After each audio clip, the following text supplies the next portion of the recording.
영광스러운 주일입니다. 거룩하신 하나님께서 우리를 예배자로 부르셨습니다. 이제 다 함께 자리에서 일어나 사도신경으로 우리의 신앙을 고백하겠습니다. 함께 고백하겠습니다. 전능하사 천지를 만드신 하나님 아버지를 내가 믿사오며 그 외아들 우리 주 예수 그리스도를 믿사오니 이는 성령으로 잉태하사 동정녀 마리아에게 나시고 본디오 빌라도에게 고난을 받으사 십자가에 못 박혀 죽으시고 장사한 지 사흘 만에 죽은 자 가운데서 다시 살아나시며 하늘에 오르사 전능하신 하나님 우편에 앉아 계시다가 저리로서 산 자와 죽은 자를 심판하러 오시리라. 성령을 믿사오며 거룩한 공예와 성도가 서로 교통하는 것과 죄를 사하여 주시는 것과 몸이 다시 사는 것과 영원히 사는 것을 믿사옵나이다. 아멘.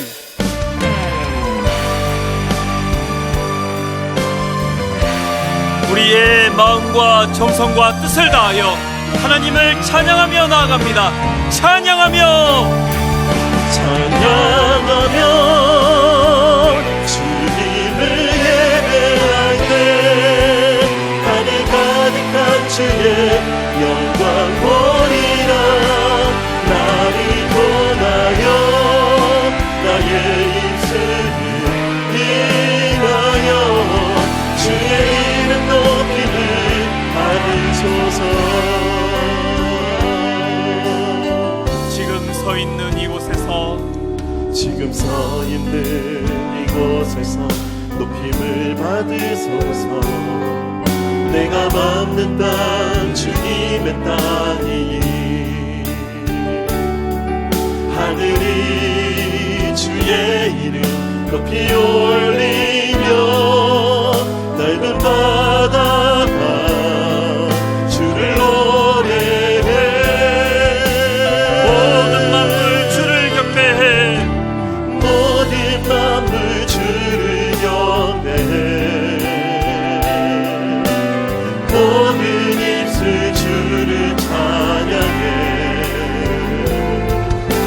천지를 만드신 만물의 통치자 높임을 받으소서.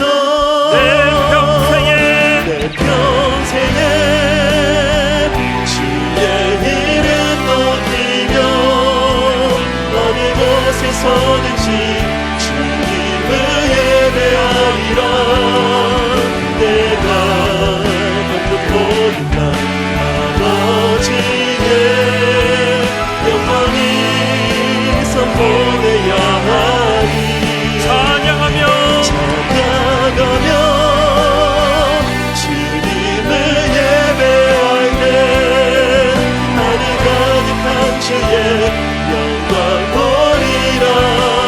나를 통하여 나의 입술을 인하여 주의 이름 높임을 하소서. 찬양하며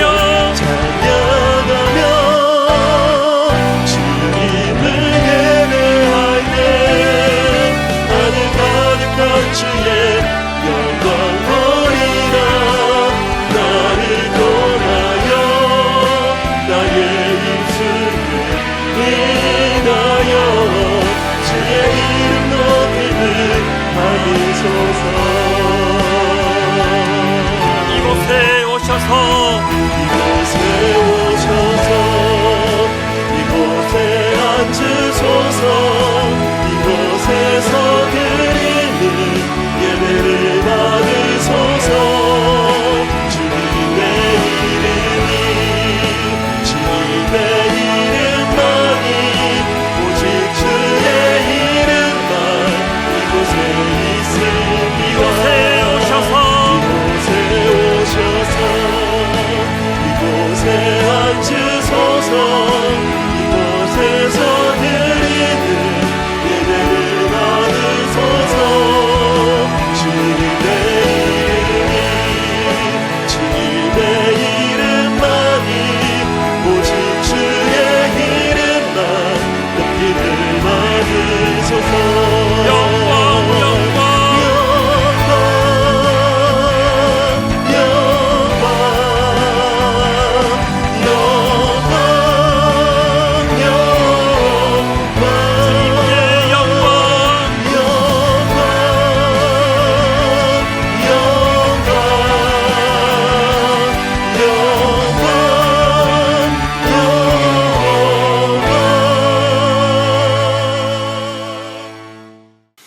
이제 우리 하나님 말씀 같이 살펴보시겠습니다. 하나님 말씀은 마가복음 1장입니다. 마가복음 1장 35절부터 39절까지 말씀인데요. 오늘도 다 자리에서 일어나셔서 하나님의 말씀을 받들어 올리도록 하겠습니다. 마가복음 1장 35절 제가 먼저 있습니다. 새벽 아직도 밝기 전에 예수께서 일어나 나가 한적한 곳으로 가사 거기서 기도하시더니 시몬과 및 그와 함께 있는 자들이 예수의 뒤를 따라가 만나서 이르되 모든 사람이 주를 찾나이다. 이르시되 우리가 다른 가까운 마을들로 가자. 거기서도 전도하리니 내가 이를 위하여 왔노라 하시고 같이 읽습니다. 이에 온 갈릴리에 다니시며 그들의 여러 회당에서 전도하시고 또 귀신들을 내쫓으시더라. 아멘. 자리에 앉아주시기를 바랍니다. 오늘 본문 말씀은 그 배경이 어떻게 되는가 하면은 이제 예수님이 이제 공적인 사역을 시작하시고 귀신을 쫓아내시고 병을 고쳐주시고 회당에서 가르치시고 이런 일들을 시작하셨을 때 그 예수님에 대한 좋은 소문이 이제 퍼져나가기 시작하고요. 그런가 하면은 또 이제 사람들이 열광해서 주님에게 몰려오고 하는 바로 그 시점이 오늘 본문의 배경입니다. 27절에도 보니까 다 놀라 서로 물어 이르되 이는 어찌 믿냐? 군이 있는 새 교훈이로다. 더러운 귀신에게 명한즉 순종하는도다. 이런 예수님 사역에 대한 감탄이 이제 흘러나오기 시작하고요. 그래서 이제 28절에 예수의 소문이 곧 온 갈릴리 사방에 퍼지더라. 그리고 32절 저물어 해질 때에 모든 병자와 귀신 들린 자를 예수께 데려오니 온 동네가 그 문 앞에 모였더라. 어떤 상황인지 금방 파악이 되지 않습니까? 이렇게 이제 예수님에 대한 좋은 소문이 퍼져나가고 예수님에 대하여 굉장히 호의적이고 긍정적인, 그래서 이제 열광하는 사람들이 생겨나던 그 시점인데요. 제가 이 본문 말씀을 참 흥미롭게 생각하는 게 뭐냐면은 이렇게 지금 예수님과 제자들이 공통적으로 이런 어떤 상황을 지금 경험하고 있는데 흥미로운 게 뭐냐? 이런 상황에 대한 예수님의 반응과 제자들의 반응이 너무 다른 겁니다. 이게 참 흥미롭게 생각하는 대목인데 먼저 예수님이 지금 이런 상황을 어떻게 보시는지를 한번 보십시오. 오늘 본문 35절입니다. 새벽 아직도 밝기 전에 예수께서 일어나 나가 한적한 곳으로 가사 거기서 기도하시더니 그 어떤 느낌이 드십니까? 그런 사람들의 열광하고 이런 분위기나 이런 걸 거의 영향을 안 받으시는, 그건 일상에 늘 하시던 대로 그 주님의 생활을 영위해 나가시는 것을 볼 수가 있는데 제자들은 그렇지 않았습니다. 얼마나 그들이 지금 흥분해 있는지. 자, 36절 37절입니다.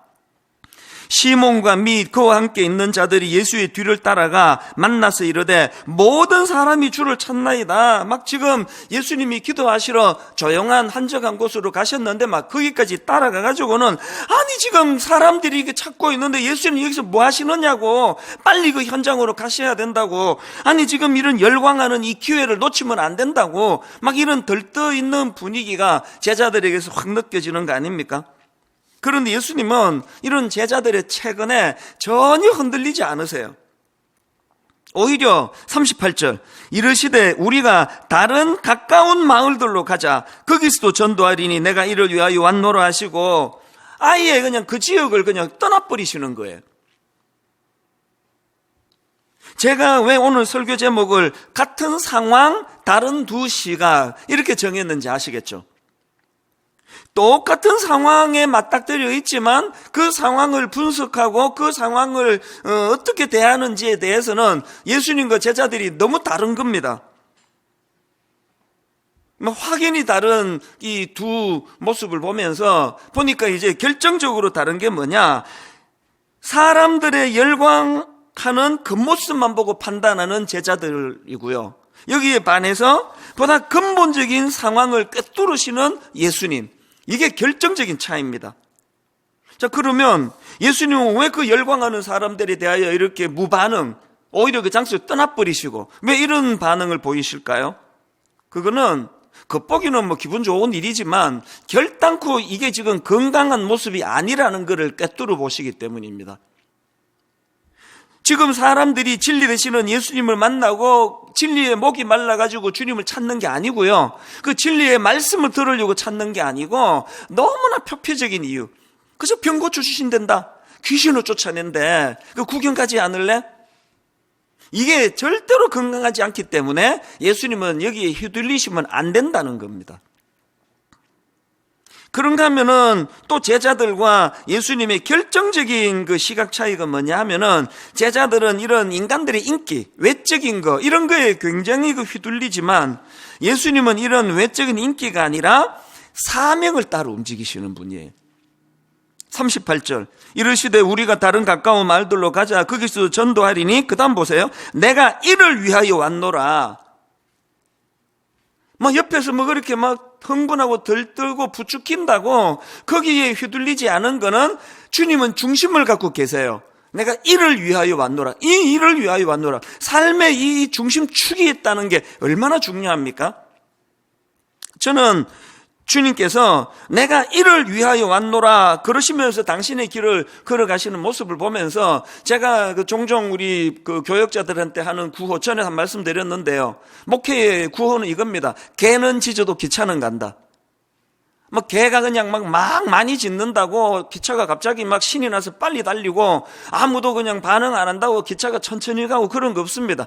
개가 짖거나 말거나 기차는 자기 속도대로 자기 계획대로 가는 거예요. 그래서 개는 짖어도 이 상황이라고 말씀드렸잖아요. 목회를 시작했더니 막 그냥 열광하고 막 모여들고 등록이 많아진다고 막 목회가 갑자기 속도가 빨라지는 것도 위험하고요. 생각보다 뭐 이게 성장이 더디다고 축 쳐져서 그냥 천천히 가는 것도 위험합니다. 예수님은 예수님의 스케줄대로 누가 뭘 하든지 당신이 길을 걸어가시는 거, 이게 제자들과의 확연히 다른 차이라는 겁니다. 사실 우리가 이 본문 말씀을 왜 묵상해야 됩니까? 죽었다 깨어나도 우리는 예수님 쪽 아닙니다. 죄성을 가진 인간이기 때문에 내버려두면 그 제자들의 그 모습이 우리의 모습이라는 거 다 아실 겁니다. 누가 조금만 부추기면은 그만 신이 나가지고 그냥 중심을 잃어버리고, 조금만 또 의도대로 잘 안 되면 그만 의기소침해가지고 주저앉아버리고, 이게 우리 인간이기 때문에, 그래서 우리는 늘 이런 얕은 인간의 생각에 사로잡히는 그리스도인이 아니라 이런 깊으신 예수 그리스도의 생각과 깊으신 주님의 시야를 닮아가려고, 본받아가려고, 배워가려고, 그래서 성경을 읽고 예배를 드리고 기도하고 그런 거 아닙니까? 지난주에 제가 이런 내용을 쭉 묵상을 하던, 그게 무슨 요일인지는 제가 지금 가물가물한데요. 이제 새벽입니다. 눈이 떠졌는데 이제 분명히 잠은 깼는데 아직도 약간 몽롱한 상태. 그래서 이제 잠자리에서 나오지는 않은 상태인데 계속 머릿속에서 찬양 하나가 흥얼거려지는 겁니다. 이게 주일학교 때 아이들이 부르는, 한 40년 전에 부르던 그 찬양인데요. 그날 새벽에 이게 이 말씀을 묵상해서 그런지 어쩐지 모르지만 아마 이 찬양 다 어릴 때 부르셨을 거예요. 나의 한 가지 소원, 예수님을 닮고 싶어요. 키와 몸과 사랑이, 우정과 지혜와 믿음이 매일매일 자라서 예수님을 닮고 싶어요. 주의 말씀 안에서 자라고 싶어요. 애들 찬양이라서 더 귀엽게 불렀어야 되는데 이 발성만 좀 아동틱하고, 그 새벽에 계속 이게 지금 비몽사몽인데요. 머릿속에서 이 찬양이 계속 맴돌아지는데, 제가 이제 그날 그 새벽에 일어나 책상의 자리에 딱 앉으면서 든 생각이 뭐냐 하니까, 진리는 복잡하지 않은 거다. 어린아이의 흥얼거리는 그 찬양 가사에서도 뭐 이게 얼마나 모든 걸 다 의미합니까? 나의 한 가지 소원, 예수님을 닮고 싶어요. 그 다음 보세요. 키와 몸과 사랑이, 우정과 지혜와 믿음이 뭘 의미합니까? 전인격적인 성장을 말하는 거예요. 한쪽만 그냥 자라고 한쪽은 그냥 부실한 게 아니에요. 그리고 더 결정적인 게 이 가사 후반부에 있습니다. 매일매일 자라서 예수님을 닮고 싶어요. 예수님을 닮고 싶은데 어떻게 자라느냐? 주의 말씀 안에서 자라고 싶어요. 성경을 묵상하는 이유가 이 아이들 노랫말 속에 다 담겨져 있는 거 아닙니까? 토마스 아켄피스가 쓴 그리스도를 본받아, 이건 모든 분에게 읽으라고 제가 권하는 책인데요. 고전 중에 고전 아닙니까? 가끔씩 저도 이 책을 꺼내가지고 다 읽지는 않아도 막 이렇게 펼치면서 묵상을 하고 하는데요. 지난주 이 책을 다시 꺼내가지고 첫 페이지를 딱 펼치니까 눈에 딱 들어오는 문구가 뭐냐 하니까 요한복음 13장 15절, 그 페이지 전체가 백지고 요 성경 한 구절만 딱 써놨더라고. 첫 페이지에 요한복음 13장 15절, 내가 너희에게 행한 것 같이 너희도 행하게 하여 본을 보였노라. 내가 너희에게 행한 것 같이 너희도 행하게 하려 본을 보였노라. 예수님 주신 너무나 주옥 같은 말씀이에요. 그리고 이 그리스도를 본받아라는 그 책 목차에 보면은요, 제일 먼저 나오는 소제목이 이렇습니다. 그리스도를 본받고 세상의 모든 헛된 것을 경멸함.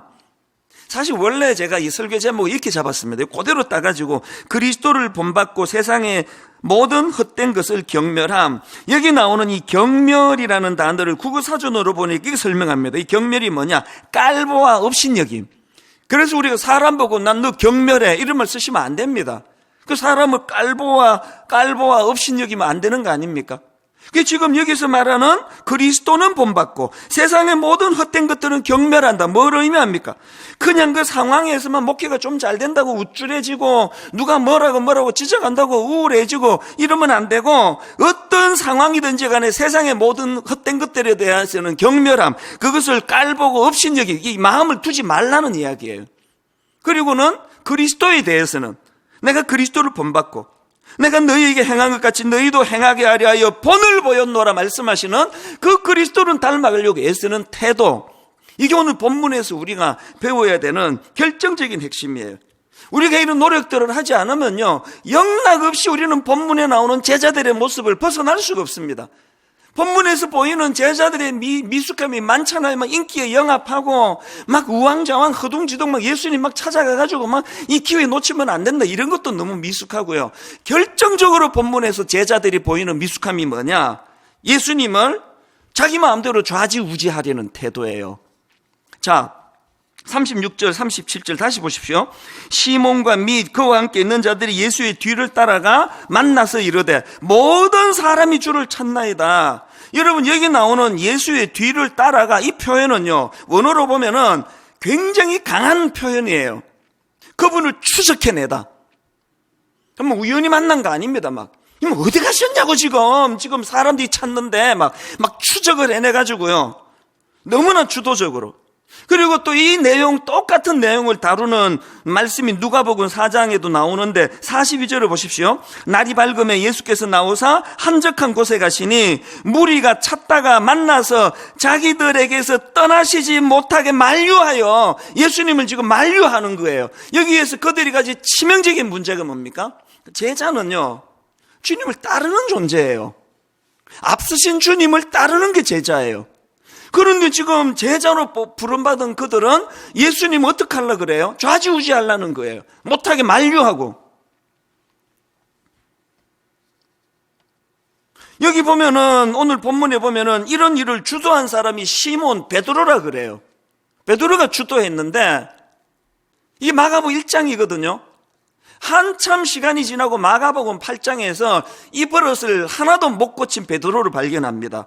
마가복음 8장 31절 유명한 말씀, 인자가 많은 고난을 받고 장로들과 대제사장들과 서기관들에게 버림받아 죽임을 당하고 사흘 만에 살아나야 할 것을 비로소 그들에게 가르치시되 드러내놓고 이 말씀을 하시니 베드로가 예수를 붙들고 항변하며 하나도 안 바뀌었어요.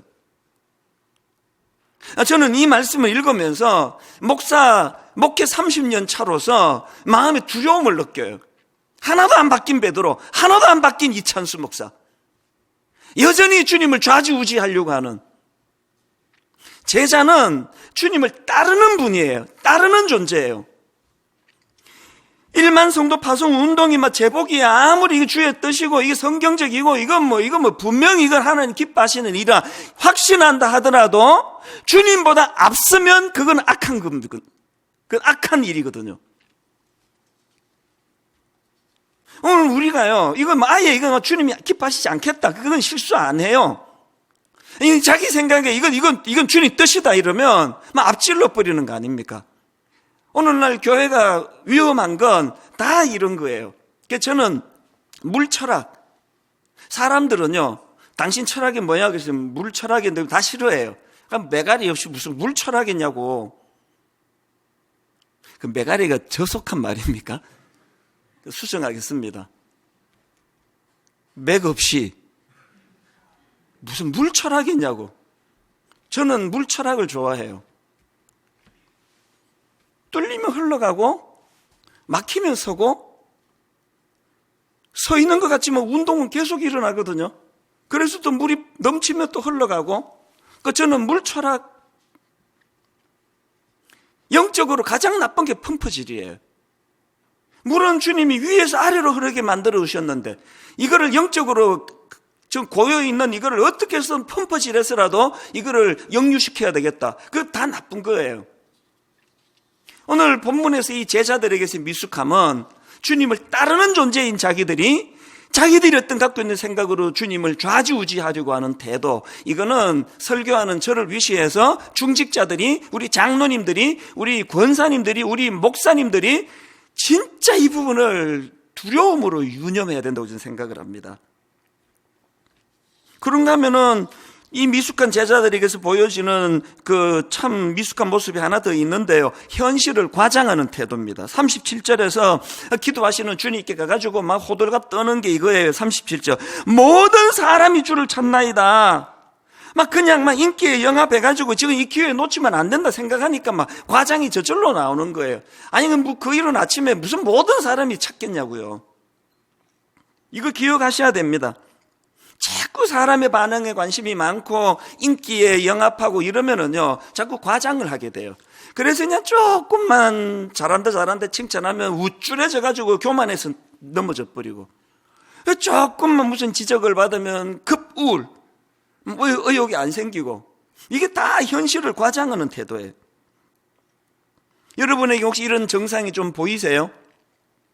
이런 증상이 조금만이라도 보이신다면 요한복음 13장 15절로 돌아가셔야 됩니다. 내가 너희에게 행한 것 같이 너희도 행하게 하려 본을 보였노라. 이 말씀으로 돌아가셔야 돼요. 자꾸 질문하셔야 돼요. 예수님이라면 이 상황을 어떻게 생각하실까?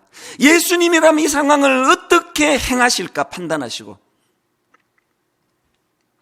이런 차원으로 보면요, 오늘 본문 35절 말씀이 본문 전체에서 저는 핵심 구절이라 생각합니다.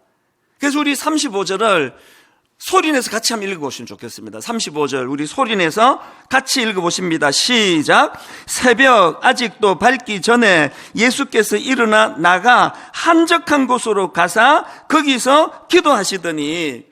우리 한번 좀 더 크게 읽으실래요? 마음밭에 새겨버리시면 좋겠습니다. 자, 한번 같이 읽습니다. 새벽 아직도 밝기 전에 예수께서 일어나 나가 한적한 곳으로 가사 거기서 기도하시더니.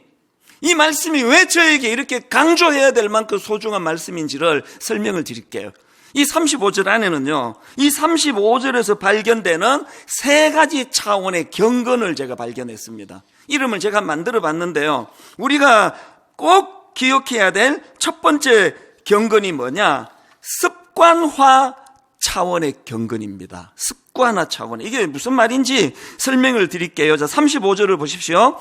새벽 아직도 밝기 전에 이렇게 시작하는데요, 이 말씀은 바로 그 앞에 있는 구절들하고 연결이 되는 말씀입니다. 새벽 아직도 밝기 전에 이 말씀이 어디와 연결이 되느냐? 바로 그 전날에 예수님의 스케줄하고 관련이 있는데, 어마어마하게 분주하고 바쁘고 피곤한 하루를 보내셨거든요. 자, 먼저 우리 1장 21절을 보십시오.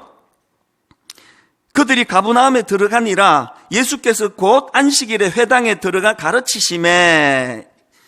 회당에서 먼저 가르치셨습니다. 영적으로 뭘 가르치는 일은 굉장히 에너지가 많이 들어가요. 제가 1부부터 5부까지 설교를 하고 저녁에 집에 가면 내 모든 에너지가 다 소진이 된 느낌이에요. 진공상 멍합니다. 책도 안 읽힙니다. 그냥 멍하게 있게 되거든요. 예수님이 이 가르치는 사역을 하셨고요, 그런가 하면은 바로 그 다음 23절에 보니까 또 방해꾼이 있습니다. 마침 그들의 회당에 더러운 귀신 들린 사람이 있어 소리 질러 이르되, 제가 막 설교하는데 여기 어떤 귀신 들린 사람이 막 소리 지르면서 내 설교를 방해하면요, 그날은 에너지가 한 10배쯤 많이 들어갈 거예요. 막 엄청 소진이 될 겁니다. 그리고는 베드로 장모 열병을 고쳐주셨고요. 그 다음에 밤에도 쉬지를 못합니다. 32절 33절을 보십시오. 저물어 해질 때에 모든 병자와 귀신 들린 자를 예수께 데려오니 온 동네가 그 문 앞에 모였더라. 34절. 예수께서 각종 병이던 많은 사람을 고치시며 많은 귀신을 내쫓으시되, 막 그야말로 막 아침부터 늦은 저녁까지 밤까지 정신없이 스케줄이 많으셨던 주님이세요.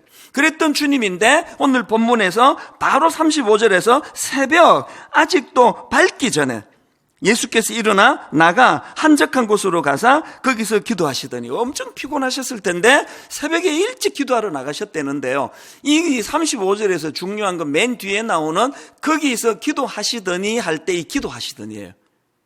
이 동사가요, 이 기도하시더니라는 이 시제가 미완료형입니다. 모든 미완료형이 그런 뜻을 갖고 있는 건 아니지만 오늘 본문에서는 이 미완료형이 뭘 의미하느냐, 반복된 행동을 지금 강조하고 있는 표현입니다. 그러니까 여기 나와 있는 기도하시더니 이거는 그냥 우발적으로 무슨 악몽을 꾸거나 어제 일찍 잠자리에 들어가서 우발적으로 깬 게 아니고요, 늘 해오시던 대로라는 측면이 강조된 기도하는 대로예요. 우리 개척교회 또 초기에는요, 특별 새벽 기도회를 40일 특별 새벽 기도회, 또 어느 해는 열받아가지고 60일 특별 새벽 기도회 이렇게 했었는데요. 한 40일 이제 특별 새벽 기도회 하고 나면은 성도님들이 이제 후반으로 가면 피곤해 쩔어요. 그래서 이제 한 35일차 되면은 계산합니다. 이제 5일만 있으면 시큰 잘 수 있다. 3일 남았다. 이틀 남았다. 그리고는 이제 마지막 특세는 너무너무 은혜가 돼도 기쁘지만 이제 마지막 날이라고. 그리고는 이제 주일날 이제 나 오늘은 이제 발 뻗고 잘 거야. 그러고 누우는데요. 새벽기도도 없는데, 특세 끝났는데 습관을 따라 새벽 3시면 눈이 떠져요. 그때는 진짜 엄청 기분이 안 좋아요. 자려고 했는데 이게 습관을 따라요. 예수님이 제가 왜 그 습관화 차원의 경건이라고 그렇게 설명했는지 아시겠죠? 최근에 나온 책 중에서 기도가 어려운 당신에게, 이런 제목의 책이 있는데요. 미국의 심리학자 윌리엄 제임스가 쓴 재밌는 글 하나를 그 책에서 인용하는 걸 제가 봤습니다. 퀴즈인데요. 자, 맞추어 보세요. 나는 누구입니까? 이제 퀴즈입니다. 누군지 맞추어 보세요. 나는 당신의 영원한 동반자입니다. 또한 당신의 가장 훌륭한 조력자일 뿐만 아니라 가장 무거운 짐이 되기도 합니다. 우리 남편인데 이렇게 생각하지 마세요. 자, 누군지 다시 그 다음 읽어드립니다. 나는 전적으로 당신이 하는 대로 그저 따라갑니다. 그렇지만 당신 행동의 90%가 나에 의해 좌우됩니다. 나는 당신의 행동을 빠르고 정확하게 좌지우지합니다. 당신이 어떻게 행동하는지 몇 번 보고 나면 나는 자동적으로 그 일을 해냅니다. 나는 위대한 사람들의 하인일 뿐만 아니라 실패한 모든 이들의 주인이기도 합니다. 나를 당신의 이익을 위해 이용할 수도 있고 당신의 실패를 위해 사용할 수도 있습니다. 나를 훈련시키십시오. 그리고 나를 확실하게 당신의 것으로 만든다면 나는 당신의 발 앞에 세상을 가져다 줄 것입니다.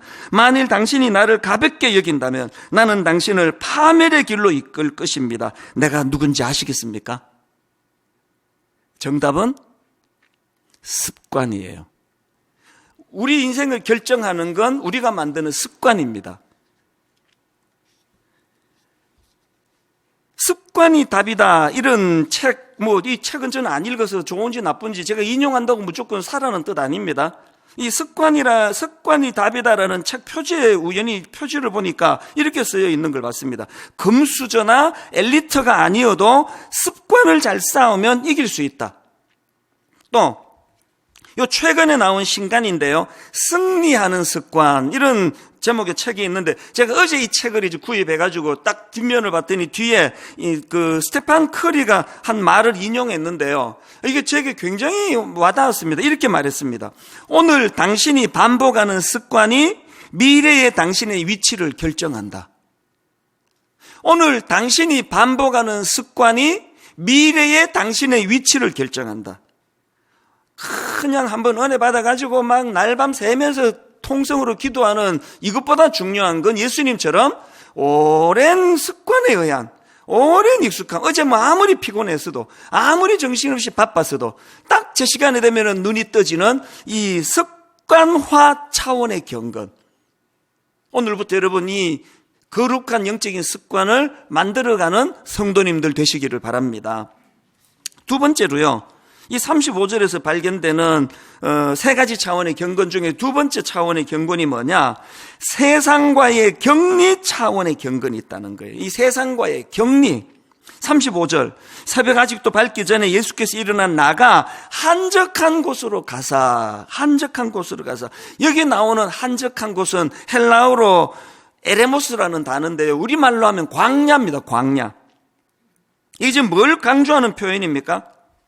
막 사람들이 지금 예수님에게로 몰려오고 열광하고 그렇게 하는 상황인데 예수님은 광야로 가버리시는 거예요. 한적한 곳으로 가버리시는 겁니다. 이건 뭘 의미합니까? 광야로 가사 기도하셨다는 것은 군중들과의 격리를 말하는 겁니다. 지금 코로나 바이러스로 말미암아 온 세계가 지금 멈춰버린 것 같고, 코로나 이 바이러스 때문에 지금 보통 이게 경제도 어렵고 문제가 보통 큰 거 아니지만 어떡합니까? 기왕 벌어진 걸, 이거를 우리가 하나님의 선물로 바꿔버리자는 거예요. 너무나 분주하고 정신없이 살던 우리 일상에서 지금 이 코로나 바이러스로 말미암아 모든 것이 멈추고 제동이 걸린 이 상황을 오히려 나는 이게 하나님의 선물로, 그래서 세상과의 격리 차원의 경건을 만드는 걸로 내가 이걸 활용하겠다. 그러면 이게 선물이 될 수 있습니다. 2주 전인가 노회가 열렸는데요. 이제 거기에서 이제 거리 띄우기 해서 드문드문 이렇게 앉아서 다 마스크 쓰고 회의에 참석을 했는데, 제가 그 노회에 딱 참석을 했는데 그 교회에 그 의자마다 이걸 다 붙여놨더라고요.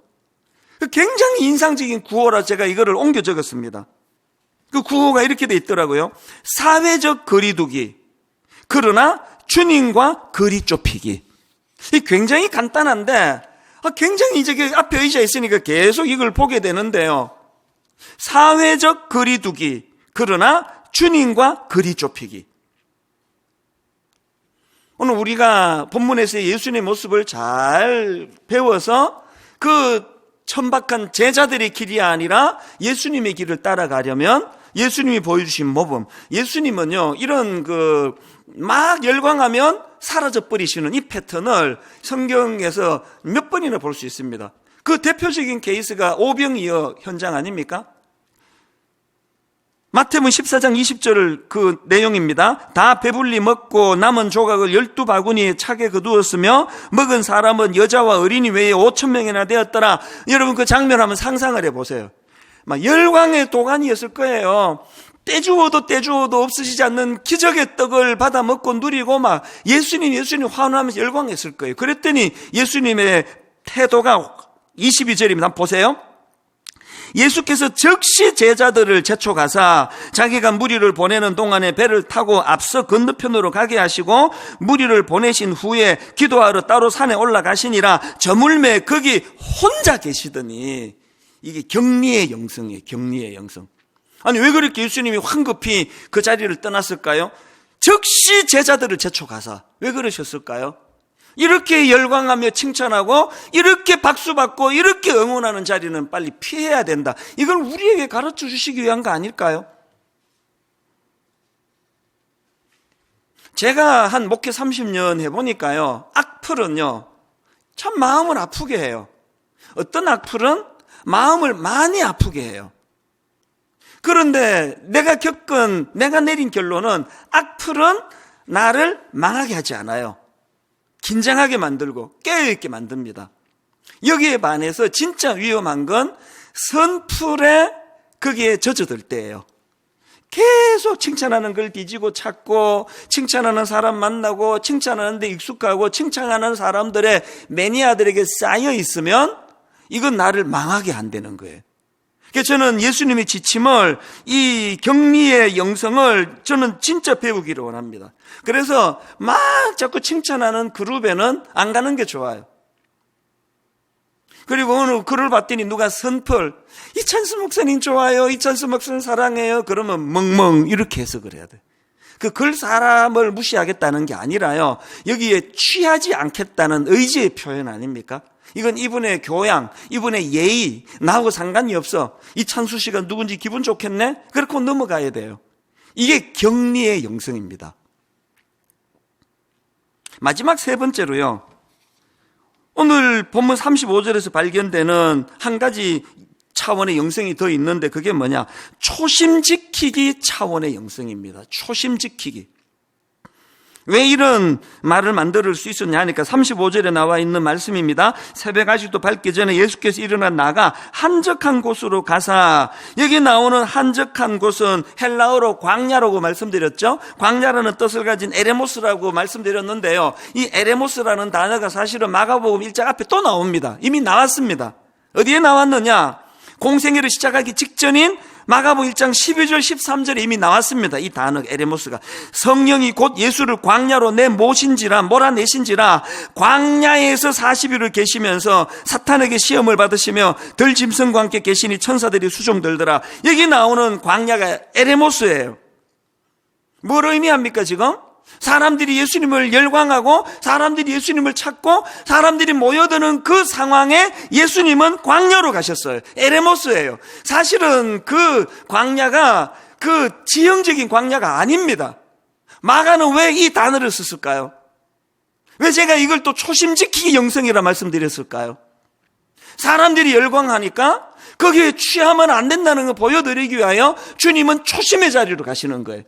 맨 처음 사역 시작하기 전에 성령님이 나를 내몰았던 그곳 에레모스, 사탄과 싸웠던 그곳 에레모스, 사탄과 싸워 이겼던 그곳, 말씀으로 초심을 지키고 유지했던 그곳 에레모스. 예수님에게 이 에레모스는 사역의 출발 지점이에요. 오늘 예수 믿는 저와 여러분, 특히 우리 목회자들은 자주자주 이 초심의 자리로 가야 돼요. 예수님처럼 열광하고 박수치고 이럴 때도 초심의 자리 에레모스로 가야 되고요. 오해받고 욕도 먹고 억장이 무너지고 치유가 잘 안 되는 상처가 일어나고 그때도 에레모스로 가야 돼요. 초심의 자리. 주 예수님은 바로 앞에서 귀신을 쫓아내는 법을, 귀신을 쫓아내셨잖아요. 베드로 장모의 병을 고쳐주셨잖아요. 그리고는 예수님이 이제 제자들 모아놓고 잘 봤지? 자, 귀신 쫓아내는 법 1 받아 적어봐. 귀신 쫓아내는 법 2, 귀신을 이렇게 쫓아내는 거야. 열병은 이렇게 치료해야 돼. 이거 가르쳐 주시는 게 아니고 예수님이 보여주시는 놀라운 수업이 뭐예요? 누가 당신을 응원하든지 누가 열광하든지 관계없이 35절에 새벽 아직도 밝기 전에 예수께서 일어나 나가 한적한 곳으로 가서 거기서 기도하시는 모습을 보여주는 거예요. 계속 반복하는 기초다지기, 주님과의 너와의 관계. 사람들의 열광하는 박수소리보다 소중한 건 주님과의 관계라는 걸 가르쳐주는 곳이 됐으면 좋겠습니다. 결론을 맺습니다. 내가 오늘부터라도 이 거룩을 연습하고 훈련하고, 그래서 이 경건이 내 삶 속에서 습관화 차원에서의 경건이 되기를 소원하는 그런 믿음의 성도님들 되시기를 주님 이름으로 축원합니다. 오늘 말씀을 기억하시면서 우리 함께 이 찬양 불러보기 원합니다. 하나님의 음성을 듣고자 기도하면 귀를 기울이고 나의 기도를 들어주신다네. 지극히 상식적인 하나님의 은혜예요. 2절에도 보니까 주를 의지하고 교만하지 않으며 거짓에 치우치지 아니하면 복이 있으리로다. 하나님 앞에 이런 가사를 기억하시면서, 말씀을 기억하시면서 우리 한번 이 찬양 같이 불러보기 원합니다. 하나님의 음성을 듣고자 기도하면, 하나님의 음성을 듣고자 귀를 기울이고 나의 기도를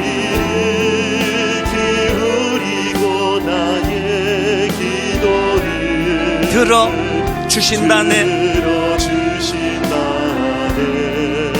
깊은 웅덩이와 수렁에서 끌어주시고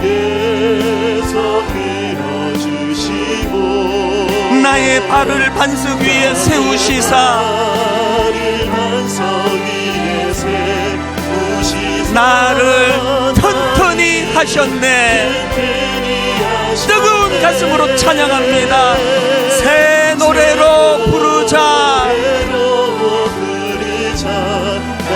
하나님께 올릴 찬송을 새 노래로 부르자. 하나님 사랑을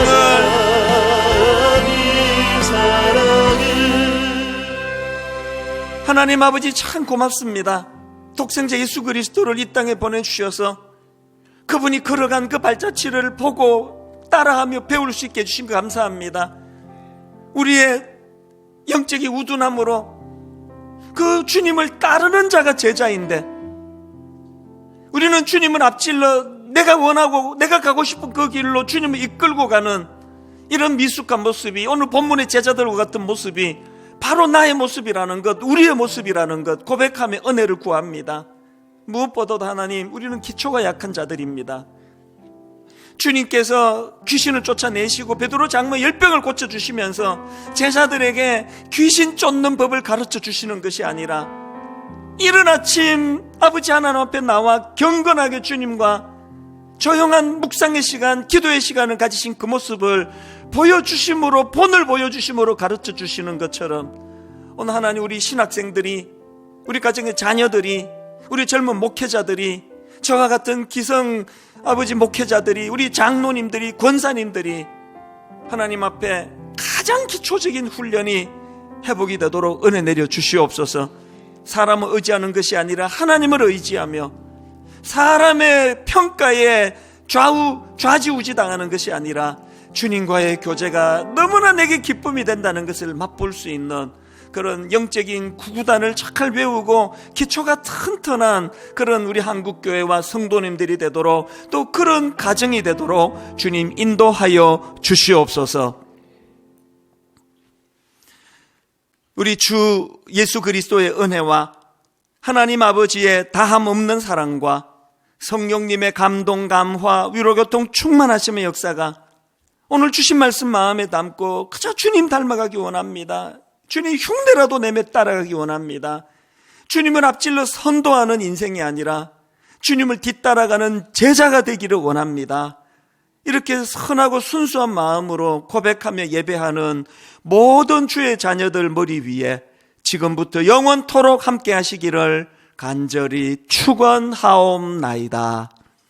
아멘.